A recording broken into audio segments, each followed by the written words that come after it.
faithful viewer. This is Russell T. Davies, the writer of this episode, with... Julie Gardner. Hello, faithful viewer. Hello there, folks. So, Russell, we should explain where we are, because it's a bit weird. Los Angeles recording this. The date is the 11th of December. And it's 8:30 in the morning, which is not the ideal time to be watching Doctor Who, but there you go. It's always an ideal time to be watching Doctor Who. We had hoped to get David Tennant here, who's filming about 2 miles away, but he is busy. And also, I have listened to his commentary for the box set on this. So every time we go to repeat some information that he's given on the box set, I will go, because we want this to be new and fresh and marvellous, don't you think? So this is our last podcast, Russell, episode 17 and 18. Yes, we're doing 18 as well, all in one rush. And here we are on our famous Christmas street. There's Bernard. Oh, bless him. How amazing is Bernard Cribbins? Just marvellous. We love him. And that's our Christmas street where Rose and Mickey once went shopping at Christmas and they got attacked by Santas, and that's where the runaway bride, David went to the cash point. It's a well-used street, that one. I want to go back to Bernard because he is a truly fine actor. One of the best. And it is, having worked with him now, it's literally a mystery to me why he isn't Sir Ian McKellen, of that stature, because he's literally that brilliant. And because obviously his comic timing is extraordinary, which you would expect when you look at his career, but it's not just that, it's the most expressive face. Look, he's so versatile. He died for their country. I know, it's an honour to work with him. Bernard came along and did a one-off little spot in a Doctor Who Christmas special called Voyage of the Damned. And we loved him. We literally loved him. And David loved him. That was the lovely thing about it. David Tennant fell in love with him on the spot. But do you remember he came with so many props and he'd thought about that character and the hat? He had a rubber chicken with him. Like any man who turns up filming with a rubber chicken. In fact, it's now in the contract that people should do this. Yes, the rubber chicken did not make it, regretfully. Claire Bloom. This is going to be hard to commentate on this because there's so many names and people like that. Can you believe we worked with Claire Bloom? And isn't she still gorgeous? Funny thing is, I never met her. This is mid-December. We've got a press launch of this next week. And I think she's coming, and I'm hoping to meet her because I wasn't actually there on any of the days that she filmed. Oh, I was, and she's absolutely delightful. Louise worried over that costume, didn't she? It was so... because That's Louise Page, our costume designer. And I'm just realising people won't have seen 18 yet, but it's so... Oh, I'll stop my sentence there and just say it's a beautiful costume. Well, it's important. Yes. Oh. So, Russell. Yes. The writing of these 2 episodes. Give us a bit of an insight. How long had you been thinking about this story, tying everything together? Well, a very long time. It's obvious that the ending next week had always been in place. The Master coming back I'd known about for a year. Funny enough, stuff like that scene there, actually, the woman, that was quite a last-minute thing. It was the thing that actually clicks the whole plot together in the end without giving anything away. But that was one of the last things to arrive in my head. It was originally Wolf was going to go in the church and there was a woman praying there, an ordinary woman who says, and they all realised they'd been having the same nightmares. And I thought, well, that's a nice spooky scene. I wanted it to have a sort of prologue, a sort of... It's unusual that the Doctor's not in it, but it sort of sets a bigger stage somehow. So a long time. There are elements like I always knew... And we will commentate on this 18. I always knew how to get rid of David and get rid of him. Get rid of him? I'm sorry Sweet about that. God. Faithful viewer.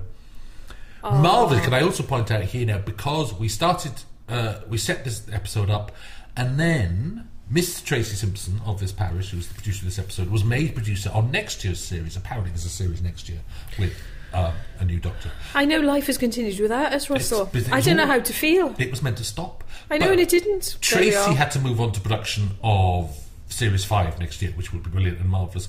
So, Julie Gardner, having been a lord and master sitting in her ivory tower, just being an executive producer, actually had to put on her wellies and go on location and produce this hands-on. Hooray! And I loved it. How excited was I? Well, I'm excited for the commentary because instead of your whiffly, waffly, vague executive notes, I want hands-on stories of wet quarries, snow machines, argumentative extras, sleeping with the cast, all of that. I wish that had all been the case, but what you're failing to acknowledge, Russell, is I did slip on my wellies. They were designer. I did remain quite well manicured. I did take the ivory tower with me to the set. Well, actually, I like to think Tracy Simpson. Well, there's a woman with the finest of wellies. Very well turned out, our Tracy. She's got yellow wellies from a champagne company. So on this day, I was indeed there, but it was like a bit of an overlap day. We were both there. And the big issue here was just keeping those back walls painted. Yes. Because any effects, our physical effects company had spent ages the nights before painting those walls. Yeah. And there was a huge amount of anxiety about would it rain and would it start to wash the white away. And literally, if you tilt the camera up or right or left, it stops. It's a red quarry. It's a red quarry. Brick. The snow is literally with it, because it's very expensive snow to paint something white. Yeah.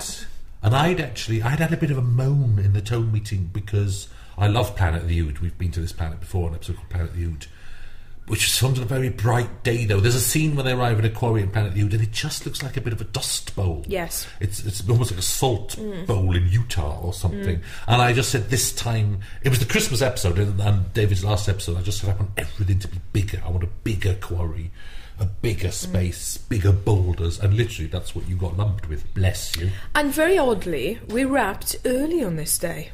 Oh. It was very, very, very peculiar, and obviously we never did that again. That's the kind of hands-on detail I'm looking for in this commentary. Well, I'm here to provide it. But I think we'd all been so nervous about what happens if the snow comes off that we'd built in time to repaint and respray, and actually it worked magnificently. And what would we have done if it was pouring with rain and the snow had gone? We would have continued filming, Russell. Yes. I would have been on the phone to you saying, well, all that snow that you had a bit of a moan about, it's all washed away and we're continuing. And I would have added a line saying, over the past 100 years, Doctor, a thaw has come to the Ood sphere. Exactly, and frankly... In fact, now I think of that, why did I do that? And in true Doctor Who style, we would have continued shooting. A thaw would have come to the Ood sphere. So now we should say, because I really did love this night on this shoot. This was one of my first times in the producer seat. Yes. And this was Wookiee Hall. Yes. Doctor Who has filmed here before. It filmed Revenge of the Cybermen here, and Liz Sladen almost died falling off a boat. In the lake. We burnt a candle in her memory, and she survived, thank the Lord. I mean, this was a really big night. This was really stressful. Was this cold? It was very cold. It was a night shoot, in the ground, so the temperature is constant in there, but it is very, very cold. Yeah. And the people that need to be thanked for this scene are, everyone that had to carry things. So the sparks in particular, you have to go a long, long way down on rocky paths, and we have a lot of kit. Yeah. And no phone signal, I bet. And no, that was a blessed relief for once. But to go down a cave and film is hard enough, but to put men in prosthetic Ood costumes and with brains in their hands and candles and a fire in the middle, it couldn't be harder, really, could it? It couldn't, but in the end, it was quite a nice night, because I think by this point, we'd prepped so much, and we'd been doing it for 4.5 years, that people were okay. They kind of knew what the drill was going to be. Do you remember at the very last minute I phoned you up and said, there wasn't even a script, I said, could you film an extra bit down there for episode 18 that we won't say anymore? And it's really pays off, I think. That was to panic you. There was like, right, we've got an extra scene, no script, thank you. And off we go. Look, last of the Time Lords. Unusual on a Christmas Day episode to have, we need a big flashback, because it's a sequel in some ways. It's not a sequel, it's a continuation. How do you feel about the tone of this episode for Christmas Day, Russell? How much did you balance that in the writing? Unusual, because we haven't seen this transmit yet, so I don't know what you never really know what it's like. It's a darker episode and more melancholy than normal, which some of the previews are picking up on, that melancholy tone. Yeah, the Radio Times says that, which is like, I'm not worried, because you worry about everything. You worry whether things will fall off air and stuff like that. I'm not worried because it's honest. You go through it and you think, I can't artificially put more fun into this story. I can't cook up a chase that shouldn't be there just because it's a laugh. You simply have to follow the story, and I think an episode is good if you're honest. So, and also, that's got June Whitfield, and it's got Ood, and and it's got Vinvoce, which we'll get to. So I think tonally it's very well balanced. It's a bit more, our Christmas ones are normally more slap bang bang, but then we got away with it last year. It's like, I think you pick up the tone of The Next Doctor, and there's a man in that who's had his wife murdered and has a mental fugue and has forgotten his own son. It's very dark in places, and that fitted very well on Christmas Day. The funny thing is that Christmas Day is, you can, EastEnders is always very strong and dark, so you can get away with dark stories. It's not just Morecambe and Wise territory sort of stuff. And there's an enormous pace and adventure to this that drives you through, I think. And I think it's beautifully shot. Eros Lynn has done exceptional work. I can't begin to say how marvellous he is. And we haven't got... Look, there's the ring, there's Mr. Fusis, I always knew that ring was picked up by a complete stranger. I was never going to be. And Alexandra, who I love, I'm so pleased to bring back Lucy Saxon. She's such a fine actress. We were thrilled by her doing Lucy Saxon. We loved it, didn't we? We really did. And again, to get the chance to bring her back, you phone her, you write this in thinking, oh, please be free. And when it's one day's filming, you sort of can almost guarantee she'd fit a day in somewhere. But she was so excited to come back. It was lovely. I think the sense I have watching all of this is the huge expectation of Christmas Day, topped by the huge expectation of how do we regenerate the 10th Doctor. And I think on every single level of the crew, everyone tried to go the extra mile. Oh, they did, absolutely, because I was cheeky. Do you remember we have a tone meeting at the beginning of every episode where I give a word to set the tone of the whole episode, and for this I just said, the best. I want the best you've ever done. The best quarry, the best prison, the best cast, the best costumes. Not that normally they don't give their best, but I was just being cheeky. And actually, I think it worked. Well, it's not my words that worked, it's just everyone's will to make it massive. Do you know, they did it for David, I think. I think they really did it for David. That man is loved by the entire cast and crew, and there is a extra person, and Eros loves working with him. We're very lucky to get Eros as well. A long time ago, we love working with Eros Lynn, the director, and we signed him up for 5 episodes of Torch, where he did the whole of Children of Earth.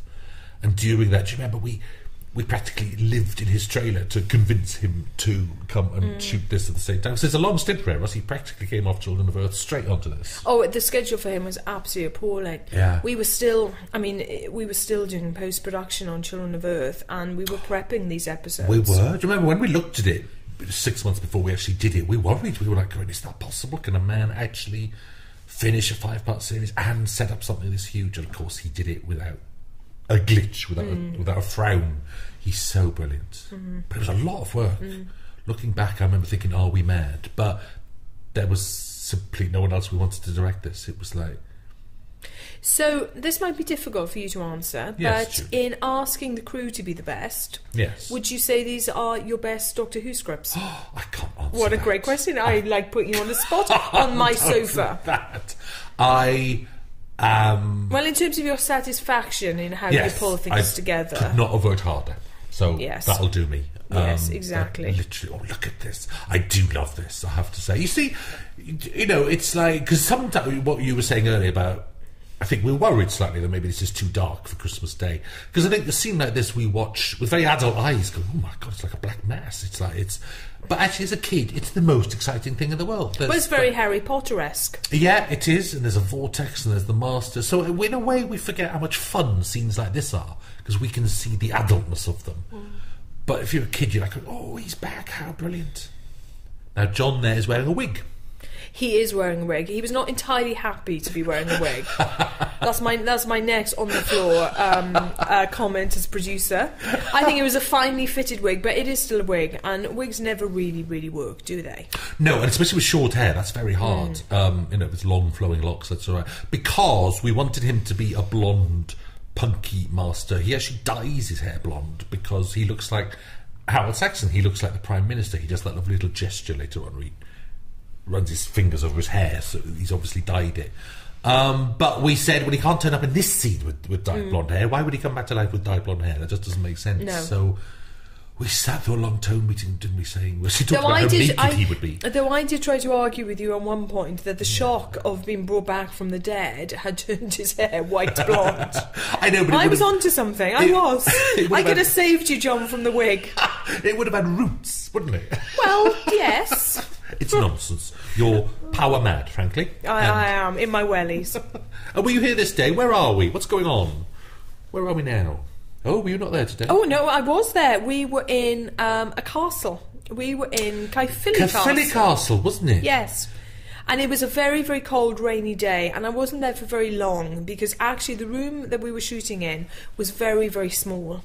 And again, it had very difficult access. You had to go up a stone spiral staircase. Oh, yes. Everything was very narrow to actually get into the room. There was a shot of the staircase. Do you remember we cut a scene? Yes, of them, we did. Simply just a cut to bam. Look at that! Wow. But what that room had, as you just saw there, was very high ceilings, which was very, very good for the matte painting and the vortex. It's an important point here that I think sometimes I haven't said enough in this episode, and then I think it doesn't matter because there's no way to say it, which is that the Ood says to the Doctor, you should not have delayed. His final part of he comes out of the waters of Mars with all that hubris and arrogance, and which is taking different forms now. It's become sadness, it's become there's more rage to come, as we will see as the story develops. But it's also that arrogance of delaying. He does that funny little speech to the Ood about I went off and named a galaxy Alison and things like that, and he shouldn't have, because it's this notion that Time Lords sort of live their lives parallel to each other, as he says to Wilf, I can't go back in time and stop the Master earlier because they are relative to each other. He couldn't go back and meet the Master yesterday and stop everything that's happening. And that's true on a bigger scale. Even when the Doctor's travelling, I love that idea that even when the Doctor's travelling in time, events are happening contemporaneously. Is that the word? Yes. You know, that so even when the Doctor's going from the 42nd century back to the 21st century to find the Master, that's still relative to what the Master's doing. So the Ood says to him, you should not have delayed. If the Doctor hadn't delayed, he would be ahead of the plot. He could have arrived in the prison before the Master comes back to life. And actually, that's the whole story now, is the Doctor, that scene of the Doctor running out the TARDIS, that the Doctor is behind, because that was his, not his arrogance. You can't choice. Yes, you can't call someone arrogant for trying to avoid their death, but he was selfish for once. No, the completely. whole story is the I do sort of think I should have said you should not have delayed more often. I should have used that sentence more. I don't think you should have, because I think it's there, and I've thought a lot about that moment, actually. I don't torment myself in the way that you have to, or one of our script editors, Gary Russell, has to, in working out timelines and how to create a coherent logic. I'm not remotely interested in that, but all I read into it is its fate. He is going to his death. His death is inevitable. It's a self-fulfilled prophecy, which I think is something thematically you've set up in the Mars episode. Well, yes, and also it is a tragedy. Seriously, this is a tragic story and a tragic hero. Oh, if I can remember my English degree but a tragic hero has his own sets about his own destruction. Absolutely. Through his own flaws, and it is the Doctor's flaw here.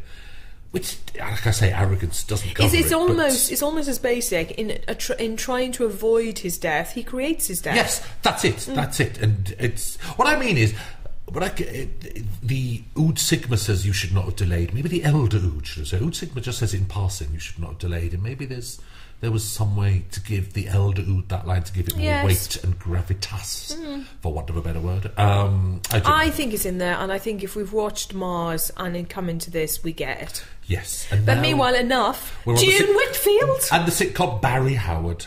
I worked with Barry Howard on a sitcom called The House of Windsor, and he's lovely. On the bus, on a more crude level, did you like the tinsel on the bus? Yes. You see, I ended up loving it, but initially I was a bit put off. I don't think buses have tinsel on them. But I think those funny old folk, the Silver Cloak, they would. Yes, because I think they've hired it. Also, it's unfortunate, that bus thing, because it's very sunny. It looks like early summer.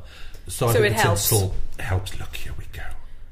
So here's the blonde. We had to cut one of my favourite speeches here because the script was too long. Because you notice she says to Tom and Ginger, "Happy Christmas," and the Master had a lovely speech about it's not Happy Christmas, it's Merry Christmas. You don't say Merry New Year, it's Merry Christmas and Happy New Year, because you know how pedantic the Master is sometimes.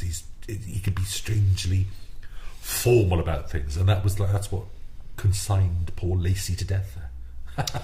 Now, this location, which runs into the Doctor chasing the Master, is fantastic. Where and are we? Well, we agonised about this. We were down in Cardiff Docks area. That's right, yeah. And you had written Wasteland, and in the tone meetings, remember, you were very worried about would it not feel like a wasteland because it's the Docks, and would kind of homeless people be congregated there? Yeah. But actually, it works brilliantly, doesn't it? It does work brilliantly, yes. Yes, it's my worry lingers. I think because of the Docks, by Wasteland, I'd imagined there being more derelict housing nearby. Because just a little part of me thinks, What's that burger van doing there? How many customers do you actually get? Well, she can't get many. But I think she gets dock workers, myself. Anyway, poor Tomo and Ginger. My boyfriend's favourite thing about this episode is that Ginger's called Ginger. He hoots with laughter every time. I love Ginger. He's great, isn't he? Dwayne Scantlebury. He's got a great name in real life. And let's take a moment. John Sim. Oh, my Lord. Extraordinary. Amazing here, actually, and the whole episode. And an absolute joy to work with. Oh, he loves it, doesn't he? The thing that we met up with John, 6 months or 9 months before we shot this to talk about him coming back. And when we did that first story, I had never known how much he loves science fiction. Actually, yes. You can sit and talk about Batman films and Superman films to John for half an hour. You know, he loves it, and I wouldn't have thought he was into that. It's like sometimes John creates quite a serious air around him. Yes, that actually isn't fair because it's like he loves pop culture sort of stuff like that. He's marvellous and throws himself into this heart and soul. And great camera moves here, perfect. Poor serving woman. Lacey's gone. And here we go now, the flying master. Now, tell me why you opted to do that in the script, Russell, with the master. Right, it's because he's extreme, because he's that resurrection has ripped him open. It's like he's literally bleeding. And if you imagine how much energy there is in a Time Lord's body, it's not like a human dying. They've got this Artron energy, like the regeneration energy they've got in every cell. They are not human, so I think it's like it's like a star burning up. That's the phrase. It's a supernova, and like a black hole. It's like as every cell in him dies, there's massive explosions of energy. So that's what this is. I'm not saying all Time Lords always die like this, or it would be pretty spectacular. But because he's been ripped open and that went wrong, that this energy, although it comes across as great weapons, he can shoot himself through the air, and later on you see him firing laser bolts and things. Nonetheless, it's a sign that he's dying.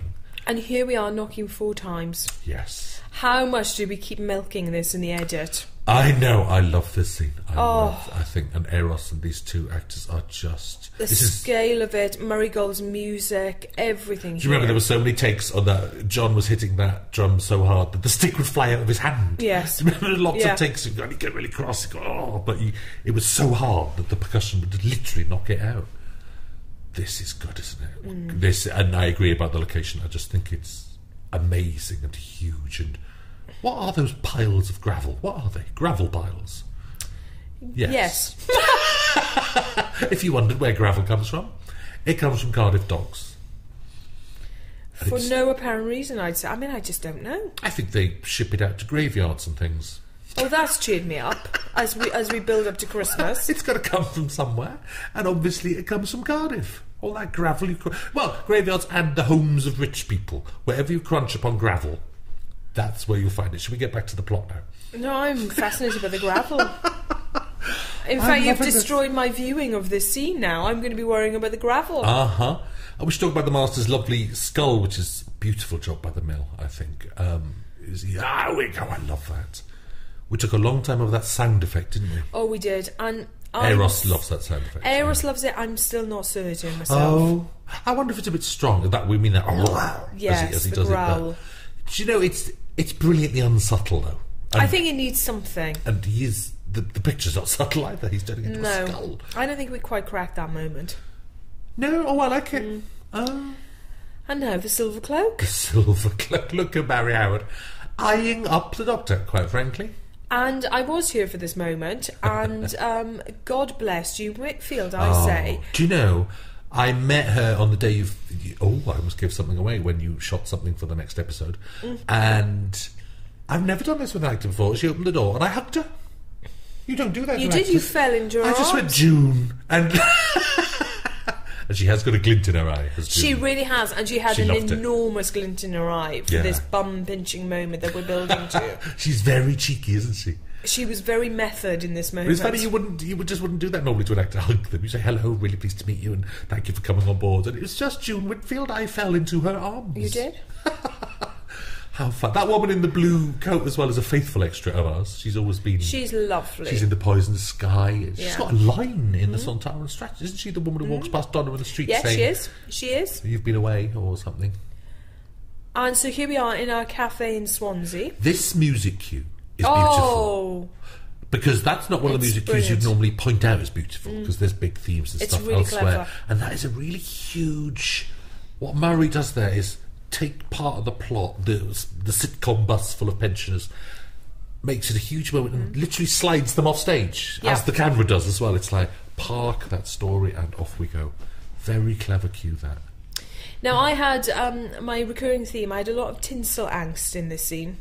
Yes. I don't think Christmas. Yes, I know, but tinsel never looks really great on TV. Well, tinsel is tacky, that's the thing. It is, isn't it? I really think it works here, because I think it works here. This is not meant to be a posh cafe. No, I think it works here. I think it's something interesting about tinsel. In real life, it's much better. We are actually looking at a Christmas tree. Your Christmas tree, as we speak. We're in Julie's flat now. Hooray! My Christmas tree is on with the lights. And next to the Christmas tree, there's two model ood. There are, and there's an old Dalek, Russell. I don't know if you can see him, just under the tree. Not a modern Dalek. That's an old No. one. Anyway, look at these two acting their hearts out. Thinking about your interior decoration. This is a... We can't name the cafe. This is a cafe. This is a fantastic in cafe. Swansea, where I would, when I was 15 years old, you go and hang out and It's got a proper smoke history in the alley. in Swansea, hasn't it? It's a real landmark cafe. It's a very old cafe, and it's beautiful. that's the fact that if you'd ever have told me that one day you'll be in there filming Doctor Who with Bernard Cribbins, it's like you look back at my 15-year-old self and laugh. That's an old cafe, isn't it? Wasn't it once like a Lion's Tea House and things? I think people in Swansea talk in terms of legends about that place, but... And kind of all our parents used to go there. Yeah, it's that's that right. type of place. They probably dated They went dating there, courting. Look at us talking about nonsense while David Tennant is acting. Well, the his two of them heart here out. are exceptional And in every way. And here comes Catherine, hooray! Now, there was a lot of discussion about Donna's role in this two-part story. Yes. Although there's a second part to come. So yes, I careful. know, but I think... I think we could go there, couldn't we? There was an option to do a big story with that character. Oh, yes. I mean, as you've seen from this, she's in it and she's busy and there's a lot more. There's really important stuff next week. But she could have been, and Catherine loved working on Doctor Who so much that she could have been in scene one. She could have been with Wilf in the church doing all that. There could have been no Wilf. She could have been remembering. You could have based the whole story around her. And it was a big decision, actually. I wanted to shift it onto Wilf, which is, there's a lot of actors. This is taking Catherine and taking Donna and sort of making them a supporting role when she used to be the lead. Can I say there's a few actors in the world that wouldn't like that, and she was absolutely lovely about it. Oh, she just wanted to do whatever we needed. The fact that there might be a problem with that would just be an alien thought to her. She'd be going, what are you on about? Of course I'm glad to come back. But in a way, it was more difficult, I think, for us, because we love Donna so much. Yes. We love working with Catherine so much that there was a proper discussion about giving that character a really meaty role in the two parts, which would have been fake because she has lost her memory and you have to be true to what you've set up before. But our natural greed was frankly running rip. I know you and I had, because normally I just go away and write stories and don't bother you until I deliver them, but we had quite a long email chat about this over a couple of weeks, because once you've got, and Catherine said, of course I'll come back, I'll do anything. So once you've got that, it is so tempting to say, yes, I could do this with Donna, I could do that with Donna. And I had long email paragraphs with you saying how much Donna did. Look, we can't talk over this. Look at the acting. Actually, there's nothing to say. We might as well talk about I'm going to say it's a huge disappointment to me that David has not won more awards for this part. Well, ain't that the truth? And there we go. He never will, because people don't take the sort of judges, panels don't take this sort of thing seriously. But he wins public award votes for it. Which are really important, and thank God for them. Frankly, he'll never win a BAFTA for this. He is extraordinary. Bernard won't win a... I am quite excited by the fact that they've now introduced a supporting actor BAFTA. Yes. And I'm going to stand outside BAFTA with a placard saying Bernard Cribbins and John Sim. I know, they are. This is your favourite bit? This is my favourite bit. It's my favourite cue. One of my favourite cues ever. Yep. I love the way it's shot. That's from Torchwood. And I love Timothy Dalton's voiceover. Yeah, I think it's absolutely perfect, this little section. It's beautifully directed. Look at that. Look at what's he sitting in. It's is really, that an old jet engine? Yes, I think it is. Is it? No, it's really. not. I'm not sure. It's a pipe, I think. A big pipe. I like the jet engine version. I can remember... But this is filmic, and I don't understand why this feels filmic and not TV to me. I don't know what that means. What makes the difference? But this is. I know. It's so epic and wide. And it has a perspective on it. It's like, I remember writing it, it was like, because then, you reach a point in the script where I've got to get the Doctor to the Master now. And I had long chunks of plot worked out. I had a lovely story that I never used here. I had a lovely plot whereby every time the Master murdered someone in the wasteland, like the serving woman serving the burgers, he'd leave an M scroll on the wall. You know, like that old Peter Lorre film? An M for Master. I loved that. So he was leaving clues. Oh, my God. Look at this. Hello, Sir Timothy. We're bowing now. We are. Respect to the Dalton. So, the Master would be leaving these bodies behind, leaving an M scroll on the wall as a clue for the Doctor. There would be police on the wasteland. The wasteland was being sealed off because of these murders, and the Doctor tracked him down. And in the end, that's looking at like 10 pages in order for the Doctor to find the Master. And then I looked at it and sort of went, he knows where, you can sense him, you can smell him. I've said that since Series 1, that two Time Lords can sense each other. He just finds him. So it was that decision to compress all of that and to sort of lift above onto a bird's eye view of things and sort of say, and get the narrator coming in like that. And then you can only do, I learned this off Paul Abbott when he worked on Children's Wood, you can only do that sort of montage if it moves the plot on. Right. That's why it works. Because often you get montage bits in scripts that are holding patterns, and then you just come back and they're exactly where they were, and the Doctor says, right, now I better find the Master, and things like that. And if you're going to rise above it, you've got to move. You've got to shift everything. So that is, I think, why it works. I'm not sure. This is such a great scene. David in the dirt properly. The fact there that actually the Master can't quite let him fall into the dirt. He actually goes and catches him. And then he's ashamed of having done it and lets him fall. And there's so much going on here with these two. This is a remarkably sexy scene, I think. Do you think this is sexy? I'm afraid I do. You are crazy. I think it is. I think you've got two sexy men there arguing about life and death. I think it's really sexy. Hooray for the sexiness. This scene in the final mix, I would say Russell and I almost came to a fist fight over. Because there was a lot more music. Yes. And I said, take it out. And then there was a very brief moment, a dark moment, where Russell said, take it all out. And I was just stomping my foot down. I did. There was, when the Master says, I had estates once, you get that very beautiful, thin Gallifrey theme. And it then went on to which was lovely. It then went on to a full orchestra version of that throughout all this, which was so beautiful and lovely. But I just thought the scene was more raw. Look, he's talking about flesh and turkey and eating and food. And I thought it was fighting, and very unusually for Murray. God, he'd probably kill me, but I just thought it fought how raw the scene was. But I think we ended up in the right place. Oh no, we got that bit of Gardner. No, I love that. Compromise is good in the end because in this it was. It really is right. No, that's proper. People who say compromise is a bad word are just idiots and just fools. It's how you get to good decisions. It works in the end. That is real proper dust, and on the box set commentary you can hear David complaining about it. Moan, moan, moan. Was he moaning? I wasn't here for this. This was before my time, sadly, this sexy scene. No, he's hooting about it. It is filthy, though, isn't it? Oh, it's horrible. What is that dust?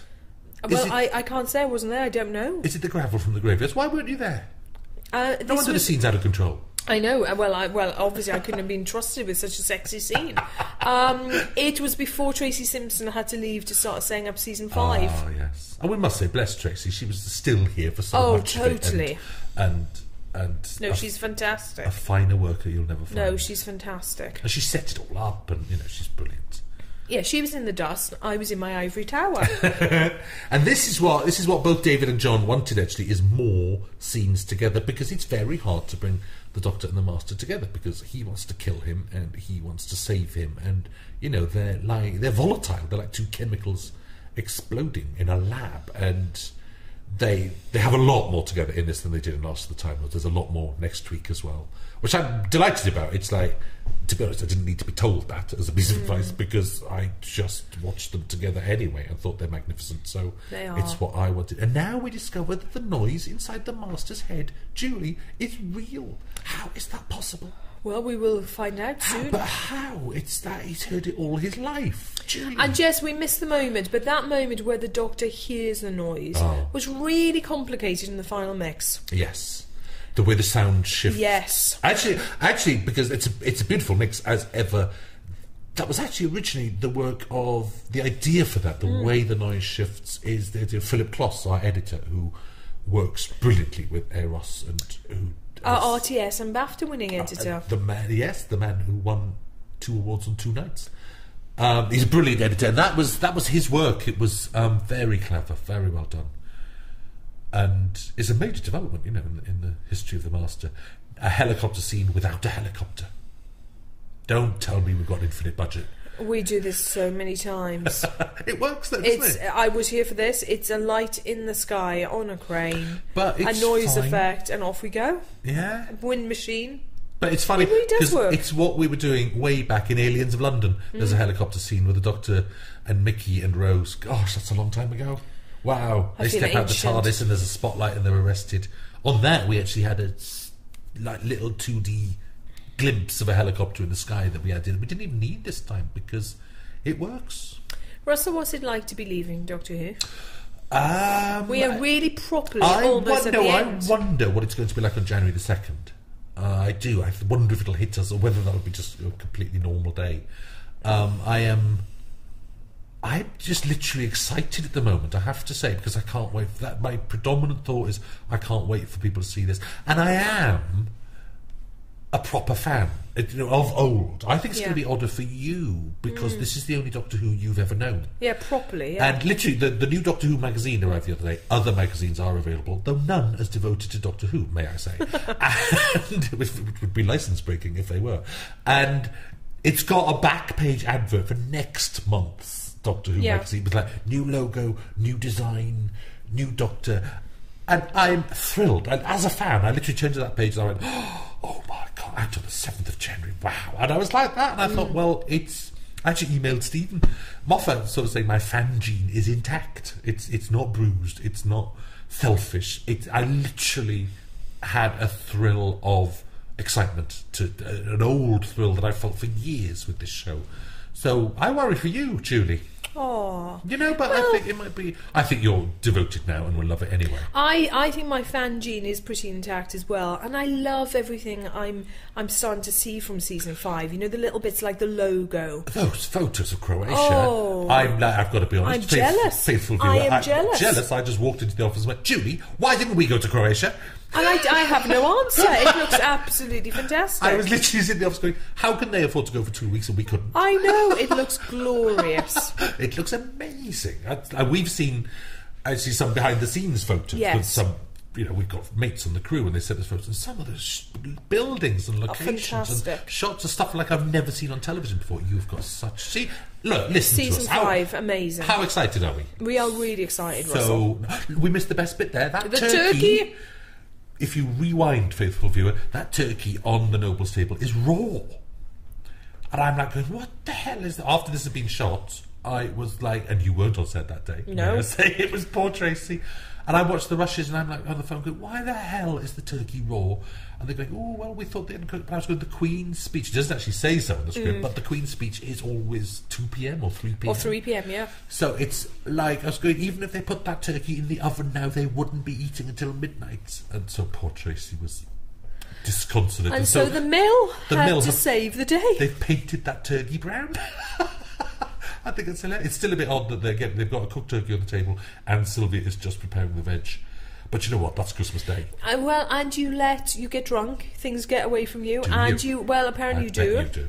And you let the turkey sit. Having just cooked a turkey for Thanksgiving in America, it should sit in its foil for an hour to settle down. We had our very first Thanksgiving. We did? Yes.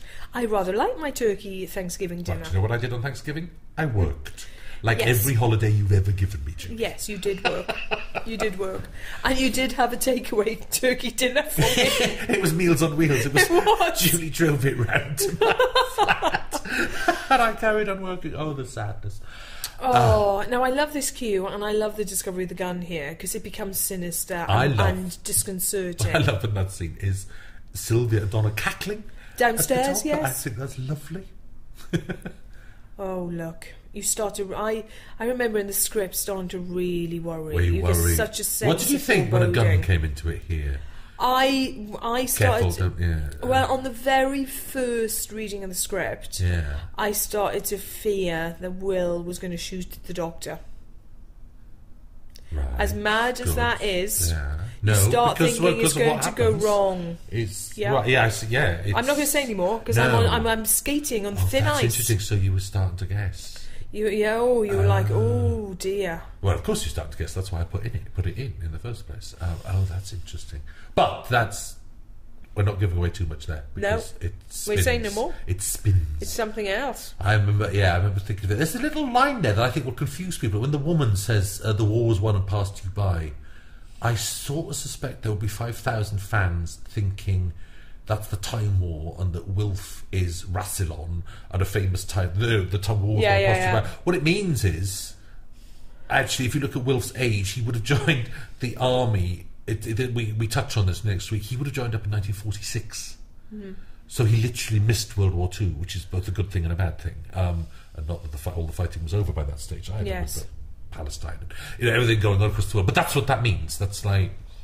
And now those 5,000 fans will be thinking Davies is just lying to hide the fact that Wilf is talking about the Time War there. But it's not. It's World War II. Well, that's the fun of being a fan. Keep thinking. Well, and it's like it's haunted Wilf, because he's so proud of the army and so proud of the Queen and defending the country, and there's a feeling all his life of failure. Of just having missed it. In fact, maybe failure's a bit strong, but maybe that is exactly the word actually, of just not having done enough. If only he could have joined up when he was 15, Yes. Which he would have done. Lots of men would have done at the time. So there's that haunts him. So it's the sense that a battle that he's waited 60 years to fight, 60, 70 years to fight, it's finally coming. His war is finally arriving, sort of thing. And look at these two together. Lovely Jacqueline King. And he had a fight with Donna's necklace there. Oh, the necklace was all over the place, blowing in the wind. That's why she's holding it. And this is, do you know what? There is no need for this scene. You could simply cut to the Doctor and Wilf arriving at the Naismith Smith mansion, but I had to do a scene of Bernard on board the TARDIS. It was Wilf, but Bernard, really. I'm thinking more of Bernard than I am of Wilf here. I had to. It's also a handy little chance to... There's half an explanation of why the Doctor can't go back in time to stop the Master, because he should have delayed, but look at them. Lovely. Look at Bernard Cribbins on board the TARDIS, because of course he was in the old 1960s Dalek film from 1965 or whatever it was, 66. So we're now on a set that Ed Thomas and his design team built. of the biggest sets we've ever. And actually, without giving away too much about next week, it's not at its biggest yet. And we were in there forever in this set. Oh, it was miserable. Why was it miserable? Oh, it was miserable. I mean, it was brilliant in one way because you've got a dedicated... I was there a lot. It was very happy. No, it was miserable. It was a dedicated place to go, so you know what hours you're working and it's warm and everything's set up and it's easy to start shooting because you leave your kit in there.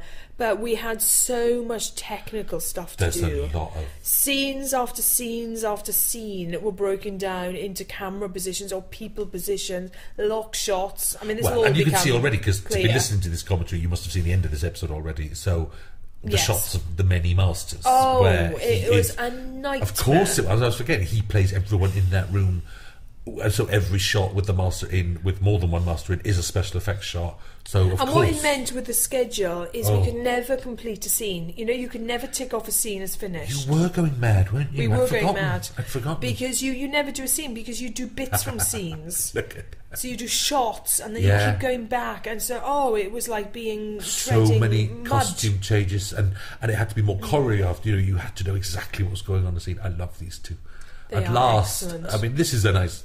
They were a Christmas Day thing in a way. Yes. The last funny aliens coming to it. And Now, we had problems with their faces, Russell. every single shot you see of Vinvoce has been hand tinted by the mill, hand painted. We actually had to pay for it. Yes. It was to set money aside.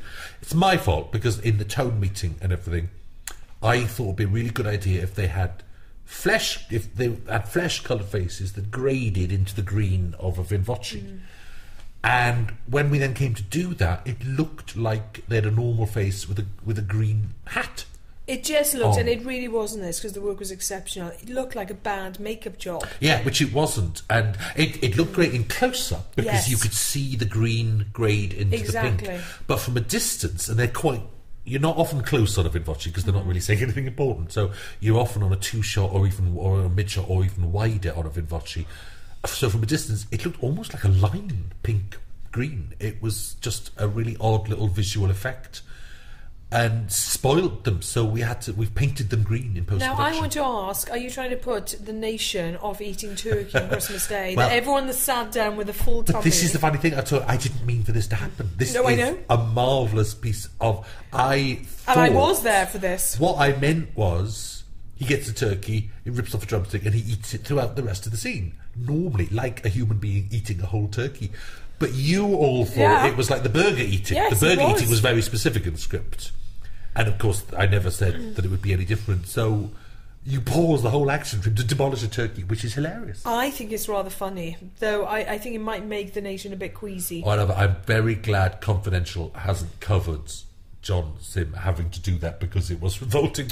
Well, apparently the turkey was much easier to eat than the burgers. But what he would have to do is, and turn away, close your ears, faithful listener, if you don't want to hear it, because he'd have to take bites, and then he'd have a bucket by his side and just spit it all out.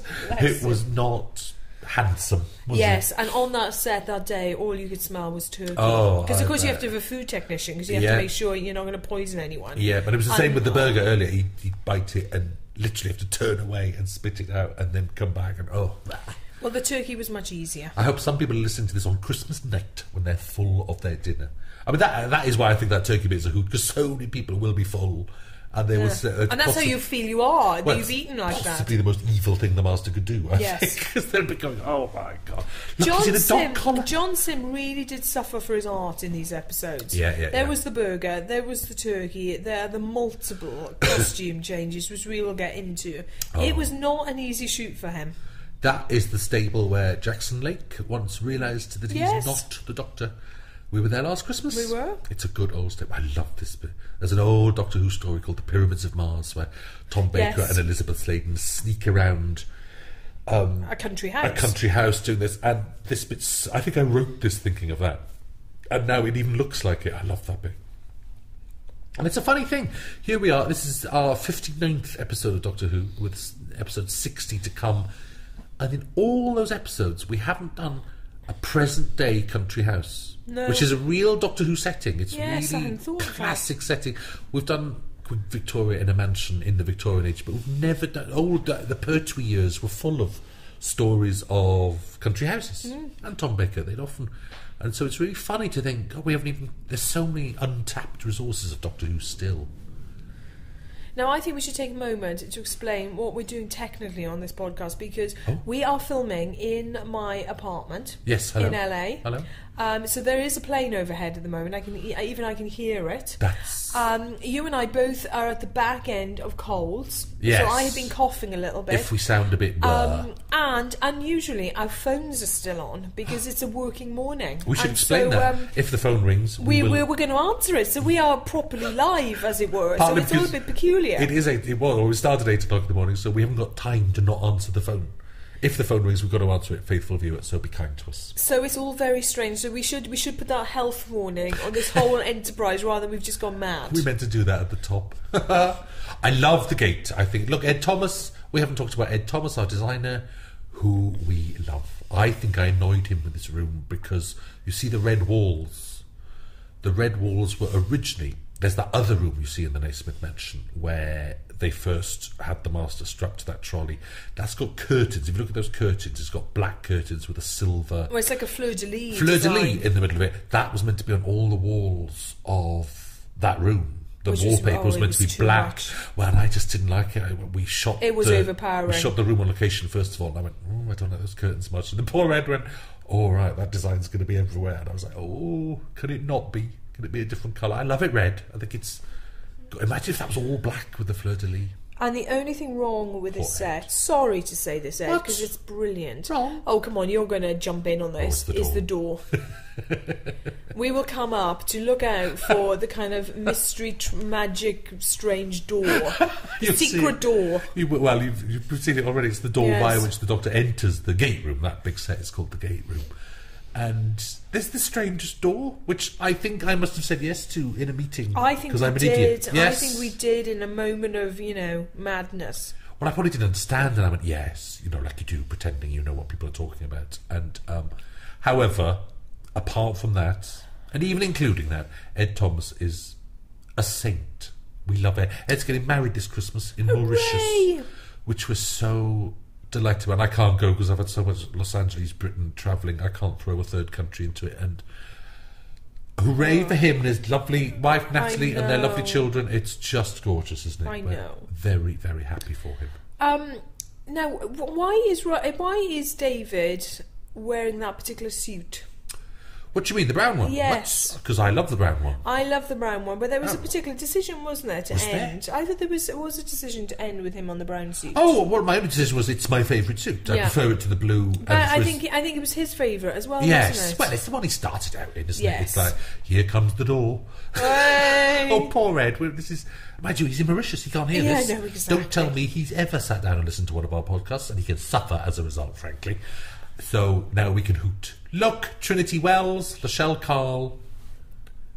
She is on Doctor Who Confidential either this week or next week. I know this is really cheeky. Oh, this is cheeky beyond. I mean, beyond cheeky. Obama. Thank you. Thank you. We have to thank the President for giving up his time to shoot in Wales. It was amazing that he agreed to do this for us. Wasn't it? It was like, do you know, I think he's quite a lazy president because he wants to stay. He was hanging about in the trailer. I was going, haven't you got a country to run? No. But I think there's the door. But how skillful were we with President Obama? I'm really pleased with that. And it gets funnier and funnier because it's meant to be a gag. He's always covering his face when you see him. And off goes the Because master. sadly President Obama wasn't with us. But, it's worth pointing out a cut there that earlier on when the master enters this room that means one thing doesn't quite make sense, which is that we had to save some effect shots. So all those guards are wearing visors on their helmets because, do you remember, through the visors they can see the master in their true form. If you put down a visor you see his skeleton form. Yeah. And there was a scene, part of which is on the deleted scenes of Mr. James the butler setting this up, saying instructing the staff on how to instructing the staff on how to deal with the master. It was quite a nice idea. So that then explains why the guards are always wearing visors, which is how we get away with having lots of guards looking like the master, except you can't see that they're the master because they got their visors down. Then we cut that effect shot and we don't realise it at the time because you've got too close to the material. Is this even making sense? So you've cut the reason why. If that makes sense. So funny, you make cuts sometimes and you can't see what you're cutting. We're heading. Murray's music now is on a 10-minute climax. Oh, amazing. How much do we love Murray Gold? Hugely. There aren't the words, are there? No. He's absolutely exceptional. Because this... go on. Oh, no, go ahead. No, this is tricky because it's like... I write a nightmare sometimes because this episode literally has a 10-minute climax which starts and stops and has people explaining things and first of all the master's in the gate, that's a climax, then there's another climax, then as you see there's an ultimate climax with a great big cliffhanger, and Murray must just put his head in his hands and go, oh my god. Well, he's so accomplished and on the time scale that he has to do all this with incredible schedule pressures. Yeah. It's frankly a miracle. Because he has to write a score for an entire orchestra. That's like the work of scoring something for an orchestra with Ben Foster. His companion is just companion. What's his partner? He's not his boyfriend. It's like I'm making them sound like they're a couple. Ben's they're not. Married. Poor Nina Foster. Everyone's gay. Dear me. Anyway, a lot of hard work. What is Ben? What would you call him? His colleague? Yes. Right-hand man. Now, this head shaking was laborious to shoot. Amanuensis. That as well. But the head shake was really time-consuming. Wow. Off we go. Way. But it's brilliant because the head shaking was... We couldn't afford a sort of mill shot. We could have got the mill to go biddly done with their faces, but actually it's a mix and overlay. So but you have camera, to get explain the camera ramping up. Well, it just goes faster. I don't know, ramping up. I don't know. It's cranked up at a particular rate per minute. It's a cranked up camera. Do you remember we had marvellous camera tests of how cranked up we wanted this to be? Whether it's 12 stops per second. Yes, all of that. 36, I can't remember all the I was nodding my head the whole time. And it was a great. Actually, so although it's laborious to do, it's nonetheless a cheap effect. And the actors are moving their heads left to right very slowly. Well, not as slow as they should. Some of them hurt their necks. Didn't John Sim hurt his neck doing it? Only because he had to do it so many times. Because obviously he's doubling up, so it's a lot of him. Don, I don't remember. No. There's the Jadoon and everyone. Oh, I can't wait to see what happens next week. I can't begin to imagine. Because Doctor, she's starting to remember. I remember writing that line, going, "That's the most exciting line in the world." Oh my god! And the music. And let's just spare a moment for John Sim. Number of costume changes. Boy, can he wear a dress! In the Obama press room, I think that was something like 32, 36 changes. You should pause it and look at that scene and. The Obama's audience was directed by Julie Gardner. Hooray! I love a bit of second unit direction. Directed that because I am available. How long did that take? Not that bad. It was about 3 hours, 4 hours. Enough. But 32 costume changes. Poor man. Look at him. The funny thing about this is that John Sim is a really beautiful man, and I mean that genuinely. He's a great build and a great height. Well, as we kept calling him, let's cut to the chase. He is a clothes horse. He's a clothes horse because the whole point of this is that the women's clothes would look tight on him, fat men's clothes would look too big on him. Everything would look odd and different. But actually, we discovered he can wear anything. He can wear anything. It's like you put something small on him. You put something like that teenager, that emo teenager who says in my head, we thought that would be a very tight t-shirt on John, but he's really slim. And he's fit actually, so that's what we didn't models quite have. That's why models are clothes horses because clothes just hang on them really well. So it's quite odd. He fits all the clothes. He's beautiful. That's a great shot. We had to go to London for that because there's no such thing in South Wales as flats with lots of walkways. That was a really tough shoot for him. And at this point, this is where the press screening ended. Yes, we've got a press launch next Thursday, and we've cut this bit off. And I hope it stays secret because we put the cliffhanger music there over the master laughing. So only on Christmas Day will this reveal be seen. This be seen? I wonder if people will guess that's not the ending because it is a double cliffhanger. I think you could almost think that is the real end. Oh, look at this! I know. I just hope there aren't gossips and whispers and things. And Sir Timothy of the Dalton. What's going on, Julie? What's going on? I don't know, Russell. How can they be alive? How? What's going on? Look at the colours. What presence that man has. Look at those costumes as well. Amazing. The spittle and the everything. I love that. What a handsome man. And look, hooray! Julie. And the burning flames outside. What's going on? Why is Gallifrey burning? We're going to have to tune in for episode 18. Oh, Lord 2. B. Continued. Hooray! We love putting that on. So we're going to answer our phones now and look at our emails, and then we're going to do the podcast for episode 18. We are getting straight on, so faithful viewer, we're leaping straight ahead to January the 1st. Hooray! And wait till you see next week. That episode was calm. Thank you very much for listening. Thank you, faithful viewer. Happy Christmas!